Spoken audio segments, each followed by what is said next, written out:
Let me put the question like this. Are you worried about a second wave? And here's the thing. Travellers to Belgium, Luxembourg and Croatia now face quarantine measures on return to the UK as the government seeks to guard against rising levels of coronavirus in Europe. Mr Johnson said the continent was beginning to suffer a second wave of the pandemic and ministers were prepared to take such action where necessary over the summer. We also know that the number of new infections in Britain rose by a third in a week to 581. That is the highest for almost a month.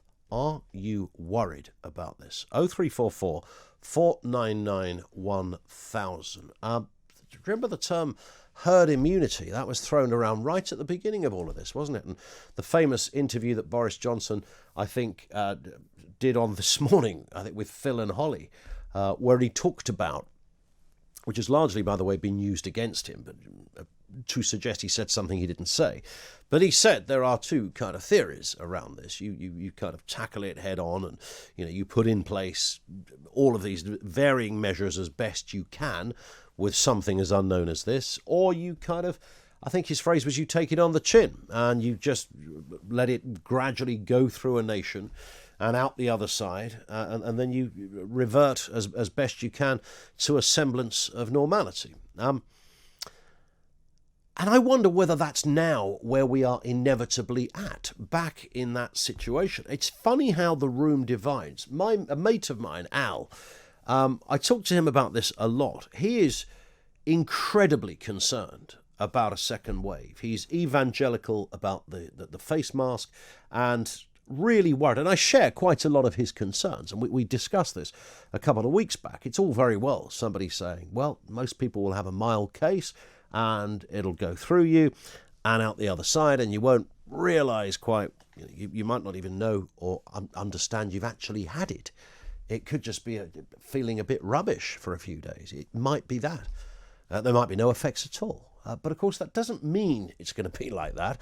And for those who've survived it, young, fit, healthy, got through it, many of those people will tell horrendous stories. A mate of mine, a producer I used to work with, she's just gone through it's called long COVID. This is where you go through all of the symptoms, and you go through, in her case, the horrors of not being able to breathe and all the other elements that go with it. But then the symptoms after you are free continue. And she's had that. And that's gone on for a few months. So, we can play the card, look, it's not going to kill most of us, and it palpably isn't going to kill most of us, and it's not going to mean that most of us are even off work for any length of time. But it doesn't mean to say it might not be unpleasant, so it might not be clever to get this thing. So there is that school of thought, and he is supremely worried about it, really concerned, and that view is shared when I look around on our friends' social media. There's a lot of people that seem to be in that place of, we absolutely need to batten down the hatches, get ready for the second wave. And my thinking is very different to this now. It wasn't like this at the beginning. I followed as the Prime Minister said, I followed the scientific and the medical line on this. And when, of course, the decision was taken to lock down, it was taken initially on a scientific and a medical basis. And although the politicians have to enact and get the final say, at that stage, when the UK, when England and Wales decided to lock down, and it was followed similarly by other parts of the UK as well, when that scientific advice was out there, it was followed by the politicians. So it was scientifically led. And again, there's been a lot of mischief about, somebody said if we'd locked down a week earlier. They were talking hypothetically, but it was a statistical construct. Not that they'd argued to shut down a week earlier. They were merely saying if we had shut down a week earlier, you could play that game all day long. If you'd shut down a month earlier, then nobody would have the darn thing. You could go down that line. So hypothetically, yes, if we shut down earlier, things might look very different. But we know from all of the lessons that have been learnt in the last 3 weeks, would it not be reasonable to say that if we are going to look at some kind of herd immunity, not necessarily by design, but just based on What we now know, what is currently in place, the lessons that have been learned, would it be so bad if there was a second wave? 0344 499 1000. Would it be anything like the first wave? I'm not imagining we're going to see 40-odd thousand people die of this. We can get into all the stats. Most people are old, over 70, over 80. Most people have, by a country mile, have underlying health conditions. Obesity mixed with age and other underlying health conditions, of course, is a cocktail for, real concern. So we get all of that. Care homes could have been better dealt with. I think the Prime Minister and others have acknowledged that. But if it happened again, if we suddenly saw that, man alive, we're getting 3,000 cases a day of coronavirus, I'm pretty confident now that the care homes there would be a ring of steel, and that would no longer be a metaphor. It would almost be literal. You can see the security guards outside being posted to every care home in the country. You can see what would be happening in hospitals, in intensive care units. The Nightingale would perhaps fire up once again. So I'm reasonably satisfied that we would have everything in place now. And bearing in mind, some of the most vulnerable, sadly, have been taken by COVID or taken with COVID in their system. That they had COVID doesn't mean they died of COVID. I get all of that.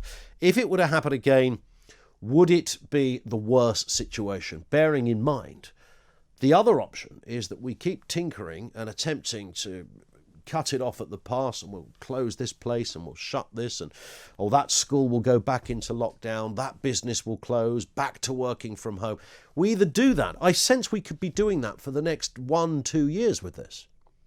Is the best answer not to have a dynamic focus on the vulnerable? I mean, a really intellectually charged, clinically driven, mother of all emphasis on the elderly and the vulnerable, because we now know who those people are, where those people are. It won't protect every single person, but broadly speaking, we'd be able to identify those areas and act on those areas. 0344 499 1000. So I'm not that worried about a second wave. And in many respects, I wonder whether there's an inevitability about it. I'm not scared of a second wave. I'd rather not get this thing, and I'd rather not be there consigned to a bed for 3 weeks feeling absolutely rubbish. Who wants to? I wouldn't want that with flu or any other virus or illness or anything else that could come your way. But a second wave, I'm not that worried. What I'd like to ask you, I feel actually slightly guilty for not being worried. This is not a cavalier thing. I'm not subscribing to some kind of conspiracy theory here. It doesn't exist. The government alliance here. It's very real. It's very real, and it's incredibly dangerous. And it could still take more and more people. But I'm not worried about a second wave. So I'll ask 2 questions here. Number 1, are you worried about a second wave? And number 2, is there anything wrong with me because I'm not worried? Is that an irresponsible position? I think it's quite a pragmatic one, to be honest. I've looked at as much of this as I can possibly read, having interviewed virologists and epidemiologists from all over the world in the last 3 months. I don't think there's one we haven't spoken to on this programme. Factoring in all the different elements of this story, looking at what we now know, having a look around the world at where it can go and what it might do, and second spikes and potentials of second waves. I'm wondering now whether we do take this thing, as Boris Johnson initially said, we do take it on the chin. 0344 499 1000. But if it happens, if it is going to come, are you concerned about that? As you sit there today, are you worried about a second wave? 0344 499 1000. And again, I have to ask, is there something wrong with me that I'm not worried about a second wave? And that, of course, is taking into account that I don't want to see anybody lose a loved one. Who does? I don't know anybody who would think that. But is there anything wrong with the position? We need to crack on. We need to get on. Most people will either not get it or they'll get a mild version of it. Most people are not susceptible. And the ones that are, I can confidently sense, looking at all the measures in place, are going to be protected more than they could be in any other scenario that we've had of late. I include winter flu.